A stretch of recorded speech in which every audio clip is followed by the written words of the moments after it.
To be honest, my views on the protests and the riots began to change as the weekend rolled through. Saturday morning, a friend of mine who worked with the government called me, and we were discussing what was going on, and he basically expressed his views on the protests and the riots. He schooled me about the history of Black Wall Street and how the KKK were the first to provoke and implement rioting and destroying businesses, homes, and properties as a result of their hatred for the success of the Black community that was flourishing in Oklahoma.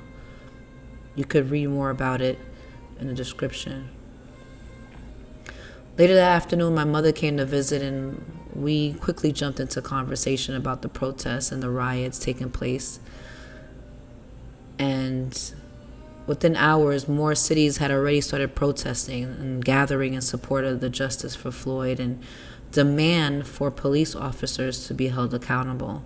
But I was surprised. I'm talking to my mom, and a woman who's always been very conservative, typical French woman, expressed her support. Her response to what was happening was, "It's about time." The fact that people were more concerned about property damage than the murder of an unarmed Black man at the hands of police caused outrage and global concern. So keep in mind, at this point, more than 20 million Americans are unemployed, right? There's a vast majority not working or working from home. And it actually took a global pandemic, no sports, no concerts, no vacations, to actually get the world to sit down and have no choice but to watch what's really happening to the Black people in America with zero distractions. Serious divine intervention here. COVID-19, what's that? Who gives a fuck? Addressing racism is much more important than health. That's how deep the Black community feels about change. Even people from the white community. People were willing to risk their health, ultimately their lives, for just civil rights. That type of shit will warm even the coldest of hearts. By June 1st of 2020, Monday morning, the world united in memory of George Floyd and every other unarmed, innocent Black man that died at the hands of a crooked and racist cop.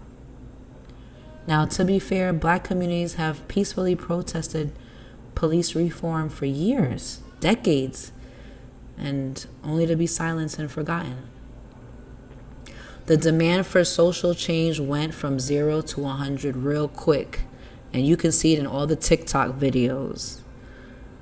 Go on the search and just put riots. Mind-blowing.